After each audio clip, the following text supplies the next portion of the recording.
عزیزان محترم، آج کی اس مجلس میں دو تین نکات بنیادی طور پہ آپ کے خدمت میں گوش گزار کر کے آپ کی زحمت تمام کریں گے۔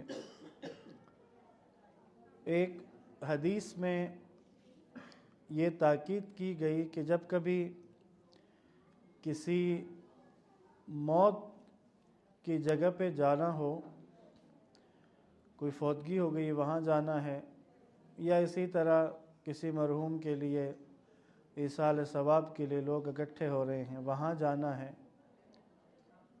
تو فرمایا کہ وہاں جانے میں جلدی کرو اور دیر سے واپس آؤ۔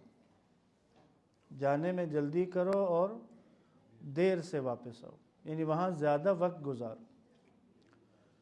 وجہ بیان کی کہ اس کی وجہ یہ ہے کہ جتنی دیر تم وہاں رہو گے تمہاری توجہ آخرت کی طرف رہے گی، تمہاری توجہ اگلے عالم کی طرف، عاقبت کی طرف رہے گی۔ اسی طرح کہا کہ جب کبھی کسی شادی کی محفل میں جانا ہو تو جتنا وقت شرکت کے لیے درکار ہے اتنی ہی شرکت کرو۔ اس کی ریزن یہ بتائی کہ جتنی دیر تم وہاں رہو گے تمہاری توجہ دنیا کی طرف رہے گی، دنیا اپنی طرف اٹریکٹ کرے گی، کھینچے گی تمہیں اپنی طرف۔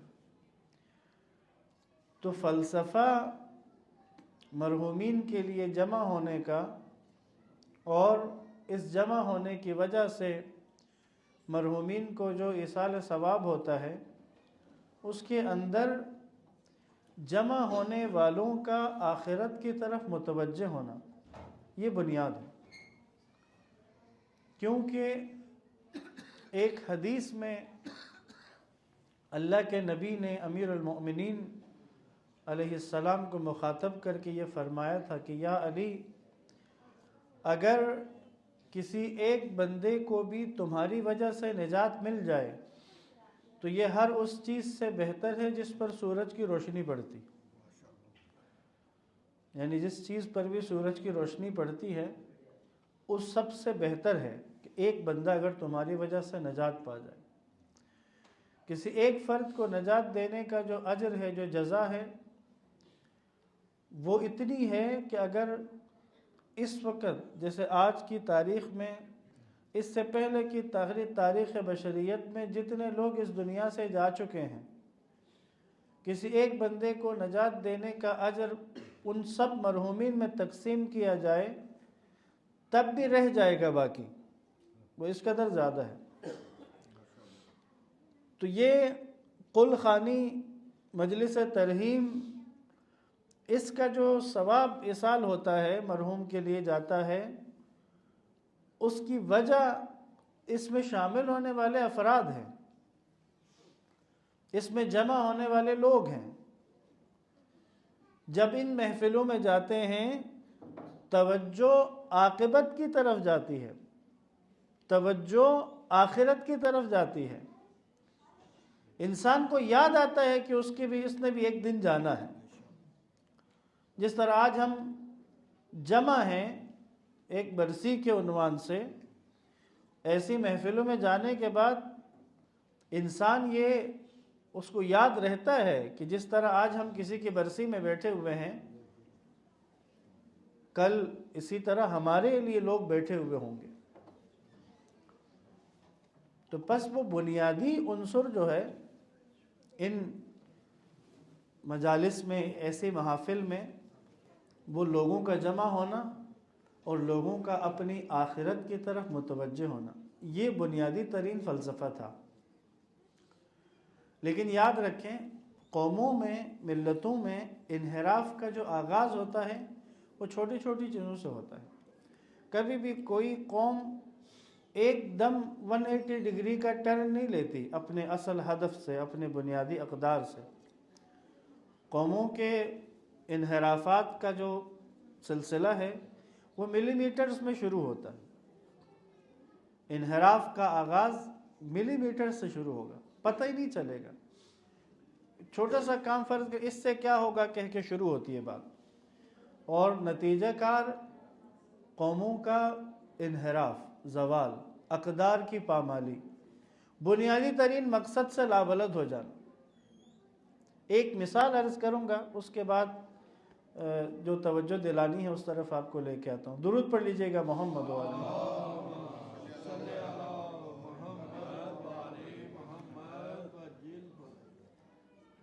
ایک شخص کسی علاقے میں وارد ہوا، ہماری مائیں بہنیں بھی پوری توجہ رکھیں تاکہ وہ جو میں نے شروع میں نقطہ عرض کیا کہ مرحوم کے لیے جو اجر جانا ہے وہ اس محفل میں موجود لوگوں کی آخرت کی طرف توجہ کی وجہ سے جانا ہے، بنیاد یہ ہے۔ پس انحراف کا میں نے ذکر کیا، قوموں میں ملتوں میں انحراف۔ ایک شخص کسی علاقے سے گزرا، دن کا پہر گزر چکا تھا، شام قریب تھی۔ اس زمانے میں لوگ جو پیدل سفر کرتے تھے جہاں رات ہو جائے وہاں قیام کرتے تھے۔ اب یہ اس علاقے کے قریب تھا، پہنچ گیا تو وہاں اس نے قیام کیا۔ لوگوں کو پتہ چلا کہ یہ مسافر ہے تو کسی نے اس کی میزبانی کی، اپنے گھر لے گئے، اس کے لیے اچھے کھانے پکائے۔ جب دسترخوان سجایا تو سجانے کے بعد کھانا وغیرہ لا کے رکھے، کھانے کی چیزیں، اور ساتھ میں ایک لکڑی کا ایک بڑا ڈنڈا بھی ساتھ میں لا کے رکھ دیا دسترخوان پہ۔ اب یہ متاثر تھا کہ بھئی میرے لیے اتنا اہتمام کر رہے ہیں، لیکن وہ ڈنڈا دیکھ کے تھوڑا سا گھبرا گیا۔ اسے لگا کہ پتہ نہیں یہ اتنا کھلا پلا کے بعد میں اس سے کٹائی نہ کر دے میری۔ اس نے سوال کیا کہ یہ جو ڈنڈا آپ نے رکھا یہ کس لیے ہے؟ انہوں نے کہا مقصد معلوم نہیں ہے، لیکن ہمارے علاقے میں رسم ہے کہ ہم مہمان کے آگے دسترخوان پہ لکڑی کا، وہ دیکھا تو بڑا تراشا ہوا اور خوبصورت تیار کیا ہوا ایک ڈنڈا تھا جو رکھا گیا۔ اس نے کہا اس کی وجہ کیا ہے؟ اس نے کہا وجہ مجھے نہیں معلوم ہے، رسم ہے ہماری۔ کہا وجہ نہیں بتاؤ گے تو میں نے کھانا نہیں کھانا، پہلے وجہ بتاؤ۔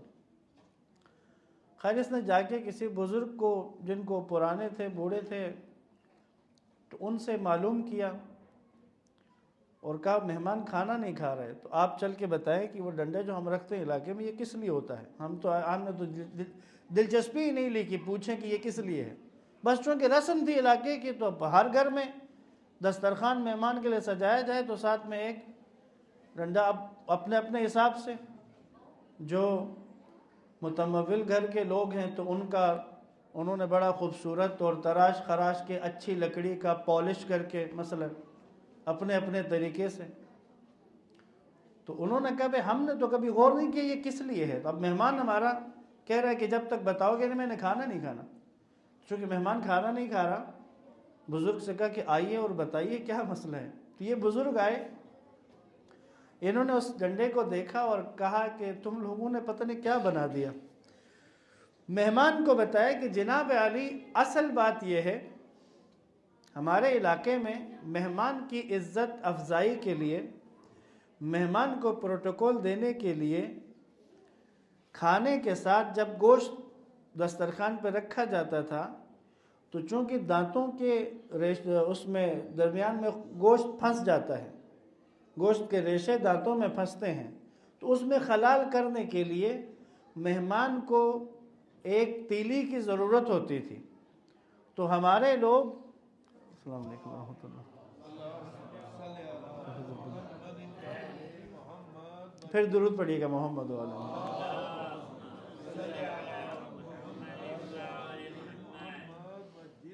کہا کہ ہمارے علاقے کی رسم یہ تھی کہ ہم خلال کرنے کے لیے، دانتوں کو صاف کرنے کے لیے لکڑی کا ایک ایسا ٹکڑا کہ جس میں سے وہ تیلی نکالی جا سکے اور مہمان دانتوں میں موجود گوشت کے ٹکڑوں کو، ریشوں کو نکال سکے، اس لیے ہم لکڑی کا ایک ٹکڑا رکھتے تھے۔ تو اس ایک ٹکڑے سے 100 سال کا عرصہ گزرتے گزرتے وہ ایک خوبصورت ڈنڈے میں تبدیل ہو گیا، جس میں سے نہ لکڑی کا کوئی پیس نکالا جا سکتا ہے، نہ وہ جو اصل مقصد تھا دانت صاف کرنے کا وہ پورا ہو سکتا ہے۔ یہ آپ سمجھیں، میں نے جو عرض کیا کہ امتوں میں، ملتوں میں انحراف کا سٹارٹ 180 ڈگری کے فرق کے ساتھ نہیں ہوتا، وہ ملی میٹر سے شروع ہوتا ہے۔ تو جیسا کہ اب میں اس نقطے کی طرف لے کے آؤں آپ سب کو کہ مجلس ترحیم ایصال ثواب مرحومین کے لیے کچھ کرنے کا ارادہ، پھر اس کے لیے مختلف ہمارے انداز ہیں. شب جمعہ ایک اہتمام کیا جاتا ہے، چہلم کے اوپر جمع ہوتے ہیں، برسی کے اوپر جمع ہوتے ہیں. یہ سب اس لیے ہے کہ ہم کچھ ایسا بیٹھ کے کریں تو اس نیکی کا اجر ہمارے مرحوم کو بھی ملے. تو بنیادی ترین ہدف جو تھا اس جمع ہونے کا وہ یہ تھا کہ ان جمع ہونے والوں کی توجہ آخرت کی طرف چلی جائے. یعنی جو لوگ اس مجلس میں آتے ہیں، جو لوگ اس گلخانی میں آ رہے ہیں، جو لوگ اس برسی کی مجلس میں، چہلم کی مجلس میں، شب جمعہ کی محفل میں جو مرحوم کے لیے منعقد کی جا رہی ہے، اس میں آنے والے افراد ان کی توجہ آخرت کی طرف منقلب ہو، وہ اپنی عاقبت کے بارے میں متوجہ ہوں. اس توجہ کا نتیجہ کیا نکلے گا؟ اصلاح.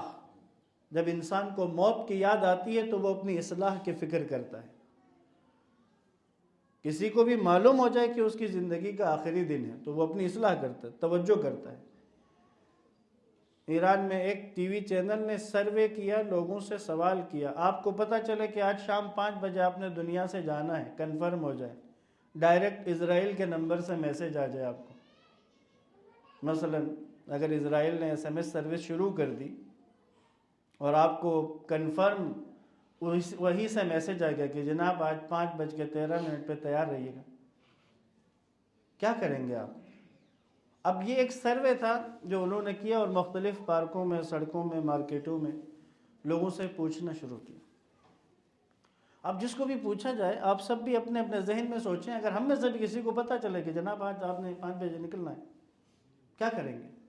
تو لوگوں کے مختلف جوابات تھے. کوئی کہہ رہا تھا کہ میں نے معافیاں مانگنی ہے، میرے بہت ساری معافیاں رہتی ہیں. کسی نے کہا میری عبادات میں مسائل ہیں، اس کو حل کرنے کی فکر کروں گا. کسی نے کہا میرے واجبات کے مسائل ہیں، اس کو حل کروں گا. کسی نے کچھ، کسی نے کچھ، کسی نے کچھ. تو یہ سروے ایسا تھا کہ انہوں نے اس کو ذرا بڑھایا. دیکھیں دلچسپ ہو تو چینلز پھر کوشش کرتے ہیں کہ بھئی لوگوں کی توجہ بڑھ رہی ہے، دیکھنے والے بھی پسند کر رہے ہیں. یہ سروے رہبر معظم سے بھی یہ سوال پوچھا گیا، یہی سوال رہبر معظم سے بھی پوچھا گیا. ان سے کہا گیا اگر آپ کو پتہ چلے کہ آپ کی زندگی کا آخری دن ہے تو آپ کیا کریں گے؟ تو رہبر معظم کا جواب بہت خوبصورت تھا. آقا نے کہا میری جو روزانہ کی جو معمول ہے وہ طے ہوتا ہے کہ میں نے دن میں کس گھنٹے میں کون سا کام کرنا ہے، وہ میں طے ہوتا ہے پہلے سے. کہ مجھے اگر پتہ چلے کہ اپنی موت کا کہ میں 5 بجے جو بھی وقت، تو میں اپنے معمول میں ایک ذرہ برابر بھی کمی یا زیادتی نہیں کروں گا. جو میری روٹین ہے وہی رہے گی. یعنی اس کا مطلب یہ ہوا وہ بندہ خدا جو کام کر رہا ہے اسے معلوم ہے کہ وہ اپنی عبادی فریضے کو انجام دے رہا ہے، اس سے باہر کچھ بھی نہیں ہے. موت کی یاد آئے، ہم میں سے کسی کو بھی معلوم ہو کہ جانا ہے، تو ہم نے کون کون سی تبدیلیاں اپنی زندگی میں کرنی ہے. اگر کرنی ہے تو اس کا مطلب یہ ہوا موت کے لیے تیار نہیں ہے، یعنی یہ بندہ موت کے لیے آمادہ نہیں ہے. تو حدیث میں مجھے اور آپ کو کہا تھا موتو قبل ان تموتو، مر جاؤ اس سے پہلے کہ تمہیں موت آئے. موت آنے سے پہلے مر جاؤ. یعنی کیا مطلب؟ تمہاری تیاری ایسی ہو موت کے لیے کہ موت کے تصور پہ تم پھر اپنی چیزیں درست کرنا نہیں، تمہیں معلوم ہے کہ تم درست سمت پہ جا رہے ہو. تو بس یہ مجلس ترحیم، مرحوم کی یاد میں جمع ہونا، یہ مجھے اور آپ کو اپنی موت کو یاد کرنے، اپنی موت کے ریمائنڈر کا موقع ہوتا ہے. اور اگر ایسی کسی محفل میں کسی مرحوم کے ایصال ثواب کے لیے لوگ جمع ہوئے ہوں، کسی ایک کو بھی اس محفل سے نجات مل جائے، اس کی زندگی میں بدلاؤ آ جائے. جیسے ظاہر ہے کہ یہ جب مجلس ہوتی ہے تو یہاں ذکر آل محمد بیان ہوتا ہے، قرآن کی تعلیمات میں کچھ بیان ہوتا ہے، تو اسی بیان سے لوگوں میں سے کسی کے دل میں اگر تبدیلی کا عنوان ذرہ برابر بھی کچھ شروع ہوتا ہے. مثلا آج کی مجلس میں اٹھنے سے پہلے ہم میں سے کوئی بھی ارادہ کرتا ہے کہ میں نے اپنی موت کی تیاری کے طور پہ اپنی زندگی میں ان چیزوں کی اصلاح کرنی ہے، تو یہ جو نجات کا باعث بنی یہ مجلس، وہ چونکہ اس مرحوم کے ایصال ثواب کے لیے رکھی گئی تھی، تو اس فرد کی ہدایت، اس فرد کی نجات، یہ اتنی بڑی نیکی ہے۔ میں نے عرض کیا اگر جتنے مرحومین آج تک گزرے ہیں سب میں بھی اس نیکی کا اجر تقسیم کیا جائے تو پھر بھی بچ جائے گا۔ یہ وہ کلی ایک عنوان تھا جس کی وجہ سے مرحومین کو ایصال کیا جاتا ہے، لیکن انحراف جو آیا ہے، میں نے کہا انحراف شروع ہوتا ہے ملی میٹرز میں ہوتا ہے۔ اب ہم ان مجالس میں کیوں جاتے ہیں؟ کیوں مجلس ترحیم میں شرکت کے لیے جا رہے ہیں؟ کیوں کسی کی برسی کی مجلس میں شرکت کے لیے جا رہے ہیں؟ کیوں چہلم کی مجلس میں شرکت کے لیے جا رہے ہیں؟ کیوں قلخانی میں شرکت کے لیے جا رہے ہیں؟ اس کیوں کے پیچھے وہ انحراف جو آ چکا ہے وہ آپ سب کو سمجھ آ جائے گا، اندازہ ہو جائے گا کیوں جا رہے ہیں ہم۔ میں کیوں جاتا ہوں کسی کی ترحیم کی مجلس میں؟ بھئی جناب تعلقات ہیں ہمارے، ناراض نہ ہو جائیں، مختلف مجبوریاں ہیں لوگوں کی۔ کیوں جا رہے ہیں آپ؟ بیٹی وہاں شادی بیٹی کے وہاں ہوئی ہے تب ہمیں تو جانا پڑے گا نا۔ وہ جو اصل ہدف و مقصد تھا اس جمع ہونے کا وہ فوت ہو گیا بیچ میں سے۔ اب اگر کوئی جا رہا ہے تو کیوں جا رہا ہے؟ اس لیے نہیں جا رہا کہ اس نے اپنی عاقبت کی فکر کر دی ہے، اس لیے نہیں جا رہا کہ توجہ آخرت کی طرف ہے۔ وہ جو روایت میں کہا کہ موت کی محفل ہوتی ہے، جنازہ ہوتا ہے، قل ہوتا ہے، ہر وہ کام کی جس کا تعلق موت کے ساتھ ہے، ایسی جگہوں پر جانے میں جلدی کرو اور دیر سے واپس آؤ۔ کیوں؟ جب تک وہاں رہو کہ تمہیں آخرت کی یاد آئے گی۔ اور ہم اس محفل میں جاتے ہی دنیا کے لیے۔ یہ وہ انحراف ہے کہ جو آ چکا ہے اور تدریجاً بڑھتا جا رہا ہے۔ اب وہ خوشیوں کی محفلوں کے انحرافات تو آپ کے سامنے ہیں، شادیوں کے موقع پہ جو انحرافات ہیں وہ آپ کے سامنے ہیں۔ اب حد یہ ہے کہ موت اور مجالس اور ان چیزوں کے اندر بھی لوگ اس طرف نکلنا شروع ہو گئے ہیں۔ عزیزان محترم، روکنا ہوگا۔ بے شک ابھی لگے کہ نہیں اتنا مسئلہ نہیں ہے، یہ اس خلال والے لکڑی کی طرح ہے کہ نہ روکیں تو 60 سال 70 سال کے بعد بات کہاں کی کہاں چلی جاتی ہے۔ درود پڑھیے گا محمد و آل محمد۔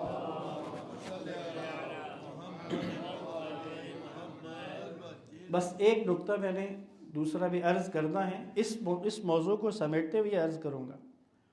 میں اور آپ کسی بھی مجلس ترحیم میں اگر جا رہے ہیں، میں اور آپ کسی بھی قلخانی میں جا رہے ہیں، جنازے میں جا رہے ہیں، اپنے آپ کو آمادہ کریں کہ میں کیوں جا رہا ہوں، تاکہ میں اپنی آخرت کو یاد کر سکوں، تاکہ مجھے اپنی موت کی یاد آئے، تاکہ میں اپنے انجام کو سوچ سکوں۔ ایک روایت میں تعلیم دی ہے باقاعدہ کہ جب جنازے میں شامل ہو جاؤ تو اس جو میت ہے اس کی جگہ اپنے آپ کو فرض کر لو۔ طویل ہے روایت۔ تم فرض یہی کرو کہ وہ میت تم خود ہو، اور جب لے جا کے دفنایا جاتا ہے تو تب بھی یہی سمجھو، اپنے اندر تصور کرو کہ تم ہو۔ اور جب قبر کو بند کر دیا جاتا ہے تو جب بھی یاد رکھیں، قرآن مجید نے مرحومین کی پہلی ریکویسٹ کو قرآن نے کئی جگہوں پہ نقل کیا ہے۔ جو بھی اس دنیا سے جاتا ہے اگلے عالم میں جانے کے بعد اس کی پہلی ریکویسٹ کیا ہوتی ہے؟ قرآن نے بیان کیا۔ جو بھی مرے گا، اس دنیا سے گزر گیا، اگلے عالم میں پہنچا، پہلی درخواست مرحومین کی کیا ہوتی ہے؟ رب ارجعونی، خدائے مجھے واپس بھیج دے، لعلی اعمل صالح، کہ شاید کہ میں نیک عمل بجا لا کے بس آ سکوں۔ رب ارجعونی، خدائے مجھے واپس بھیج دے۔ یہ اس دنیا سے گزرنے والے ہر مرحوم کی پہلی درخواست ہے جو وہ اس عالم برزخ کے دفتروں میں جا کے سبمٹ کرتا ہے۔ رب ارجعونی، مجھے واپس بھیج دے۔ اب روایت مجھے اور آپ کو تعلیم دیتی ہے، تم یہی تصور کرو کہ وہ میت تم خود ہو، اور جب دفن کر دیا جاتا ہے اور تم قبرستان سے واپس آنے لگو تو پروردگار کا شکر ادا کرو کہ خدایا رب ارجعونی، خدایا مجھے واپس بھیج دے کا جواب اگلے عالم میں کیا ہے کہ نہیں اب واپسی نہیں ہے۔ لیکن جب تم کسی میت کی تدفین کر کے واپس پلٹو تو اپنے لیے یہی سمجھو کہ خدا نے تمہیں دوبارہ موقع دیا ہے کہ اپنی اصلاح کر سکو۔ جو ان خیالات اور اس طرح کے تصور کے ساتھ ان موت کی محافل میں جاتے ہیں تو وہ اپنی زندگیوں میں بدلاؤ لے کے آتے ہیں، ان کی زندگیاں بدل جاتی ہیں۔ لیکن اگر عزیزان محترم، اب اگر موت کی محفل میں بھی انسان دنیا کے لیے جا رہا ہے، دنیا کی وجہ سے محفل موت میں شرکت ہونا، یہ سمجھیں کہ وہ جو بنیادی تصور تھا اس محفل کے ثواب کا، وہی فوت ہو گیا، بنیادی تصور ہی فوت ہو گیا۔ اس لیے ایسی محفلوں کی جب دعوت ملے تو کسی مجبوری کی وجہ سے نہیں، اپنی ضرورت کی وجہ سے جائیں، کیونکہ ہم میں سے ہر ایک کو ضرورت ہے کہ وہ اپنی موت کو یاد رکھے۔ جناب سیدہ کا ایک فرمان ہے، درود پڑھیے گا محمد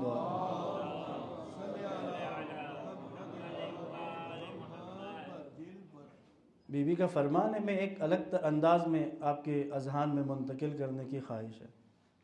یہ جو دنیا ہمارے دلوں کے اندر جگہ بناتی ہے، دنیا رچ بس جاتی ہے، انسان حب دنیا سے، دنیا کی اٹریکشن سے چھٹکارا نہیں حاصل کر سکتا آسانی سے، مطمئن نہیں ہوتا، کبھی بھی زیادہ سے زیادہ آتا جائے پھر بھی اطمینان نہیں ہوتا۔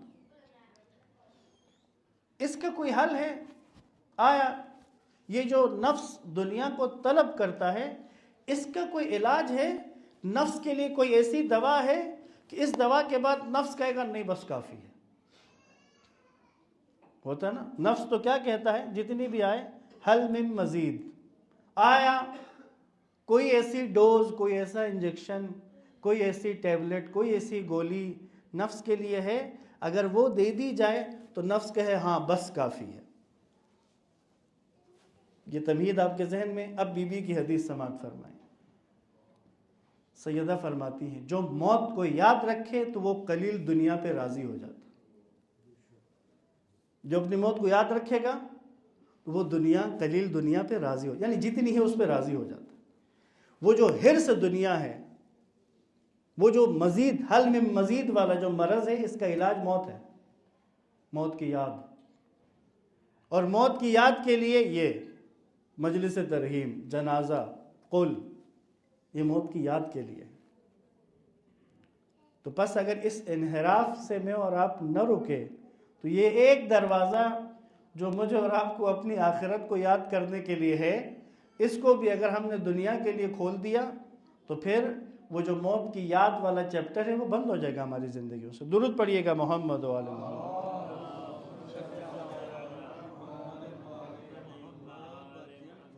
دوسرا نقطہ، اب اس کے لیے وقت نہیں ہے میرے پاس، لیکن میں اس کا تعارف صرف کروا دوں گا، کسی اور موقع پہ تفصیل سے اس پر آپ کی خدمت میں جو گزارشات عرض کی جائیں گی۔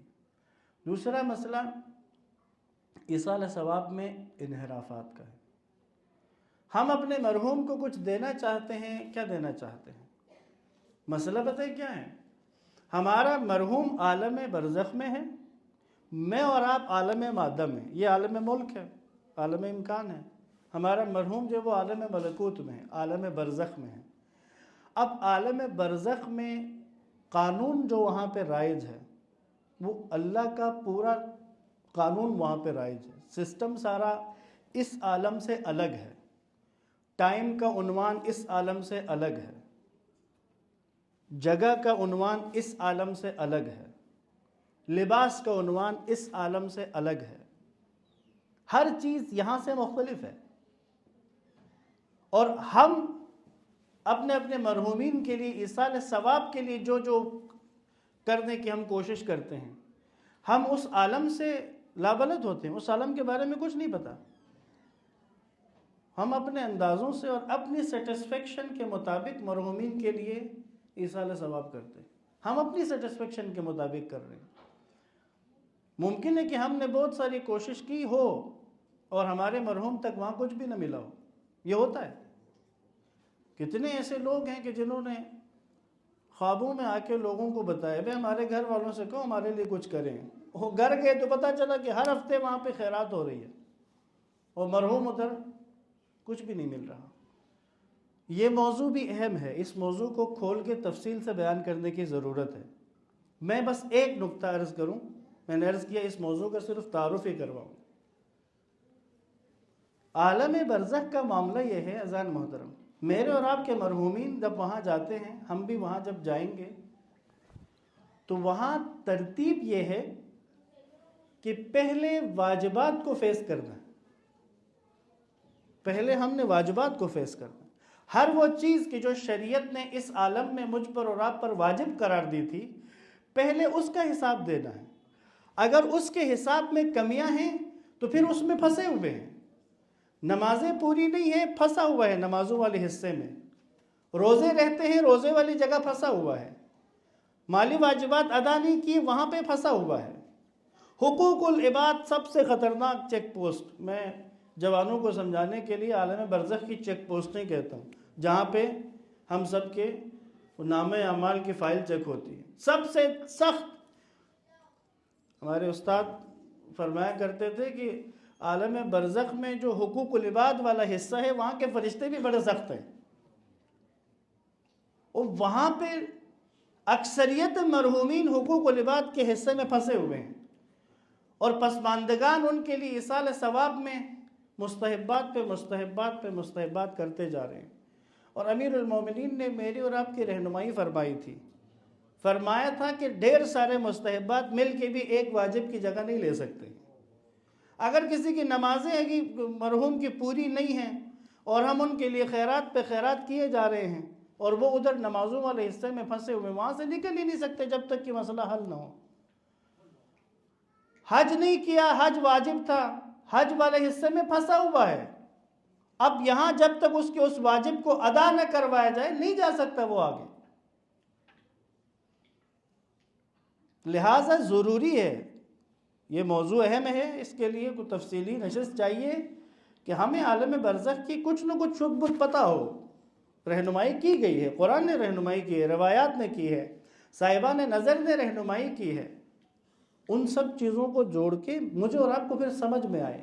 بس ایک نقطہ جو میں نے کہا آج کی مجلس سے آپ لے کر جائیں، میں نے اور آپ نے اپنے مرحومین کے اگر واجبات، فرائض، وہ چیزیں جو شریعت نے واجب قرار دی ہیں، اگر ان میں کمیاں تھی وہ اگر رہتی ہیں، انہیں اگر پورا نہیں کیا ہے تو جتنی بھی خیرات میں اور آپ کر رہے ہیں، ہاں اگر وہ حلال سے کر رہے ہیں، اگر اس مال سے کر رہے ہیں جس کے واجبات ادا کیے جا چکے ہیں، تو یہ مستحب ضائع تو نہیں ہوگا، کیونکہ اللہ کسی کے عمل کو ضائع نہیں کرتا۔ لیکن یہ جو میرے اور آپ کے مستحب خیرات ہے، اگر یہ شرائط پہ پورا اترتی ہو تو یہ جا کے جمع ہوتی ہے عالم برزخ کی جو جنت ہے، وادی السلام جس کو کہا گیا ہے، وہاں سٹور ہوتی ہے۔ آپ کا میرا مرحوم جب وہاں پہنچے گا تو اس سے استفادہ کرے گا، لیکن مرحوم وہاں پہنچے تب، مرحوم تو نماز والی جگہ پہ پھنسا ہوا ہے، مرحوم تو روزے والی جگہ پہ پھنسا ہوا ہے، مرحوم حج والی جگہ پہ پھنسا ہے، مرحوم اپنے حقوق العباد کے حساب کتاب میں پھنسا ہوا ہے، وہاں سے نکلے گا تو ان مستحبات سے جا کے استفادہ کرے گا۔ لہٰذا عزیزان محترم، بس یہ دوسرا نقطہ کہ جو تفصیل طلب ہے، بس متوجہ رہیں۔ ہم اپنے مرحومین کے ایصال ثواب کے لیے کچھ کرنا چاہیں تو دقت کریں، عالم برزخ کے تقاضوں کو سمجھیں، پوچھیں، جانیں، اس کے بعد کسی اقدام کی طرف جائیں۔ وَإِلَّا جو کچھ ہم اپنی ذاتی سیٹسفیکشن کے لیے کرتے ہیں، اس کا ہمارے حساب و کتاب میں تو ہو سکتا ہے کچھ بنتا ہو، اس عالم کے حساب و کتاب میں یہ کسی خانے میں جا کے پر ہوتا نہیں ہے۔ درود پڑھیے گا محمد و آل محمد۔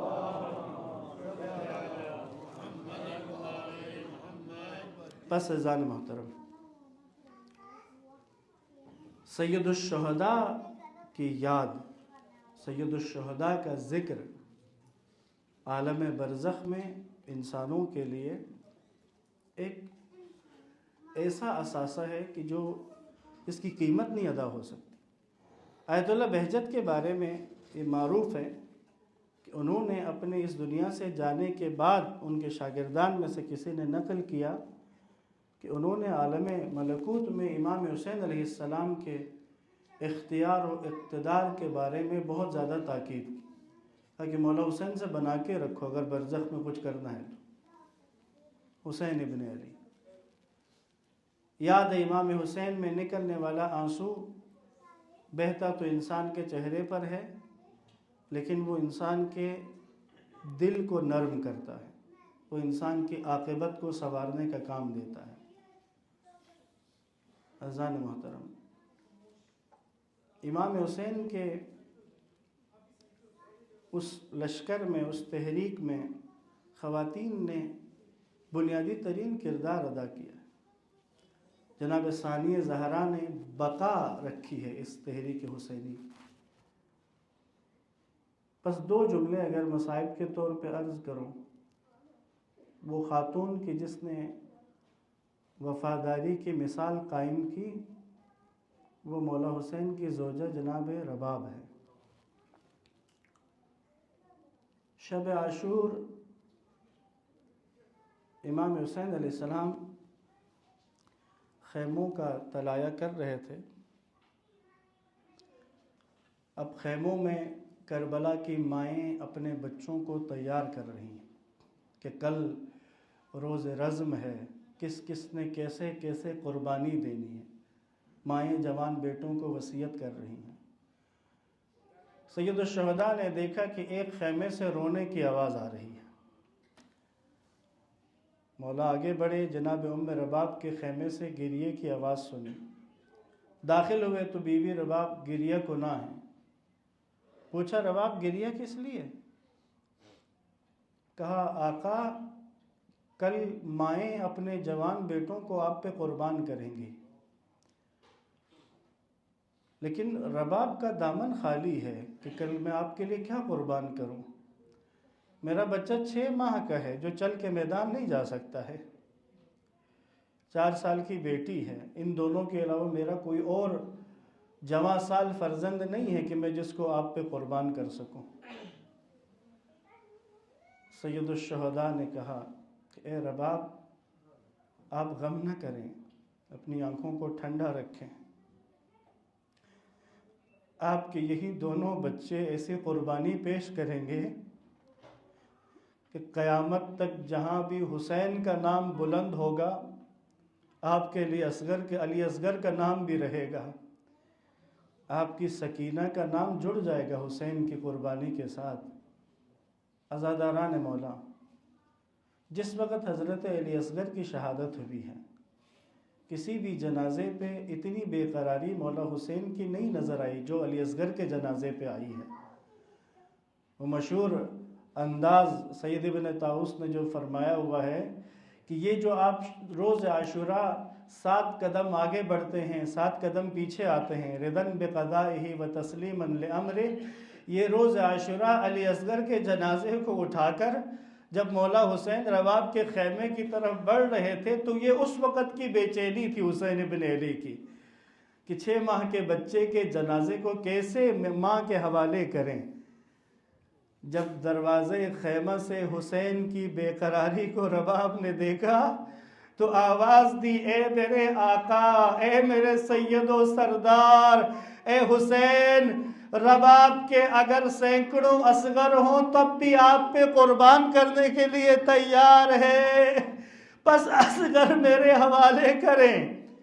جس وقت علی اصغر کو ماں کے ہاتھ پہ رکھا ہے، کوئی جنجال نہیں کیا اس ماں نے، بس ایک جملہ کہا اور جنازہ مولا حسین کے حوالے کر دیا۔ کیا کہا؟ بس یہ کہا، اے میرے لال، کب سے تجھ جیسے نونہالوں کو بھی ذبح کیا جانے لگا ہے؟ یہ دستور دنیا کب سے بنی ہے کہ تجھ جیسے نونہال بھی ذبح ہونے لگے ہیں؟ الا لعنت اللہ علی القوم الظالمین وسیعلم الذین ظلموا ای منقلب ینقلبون۔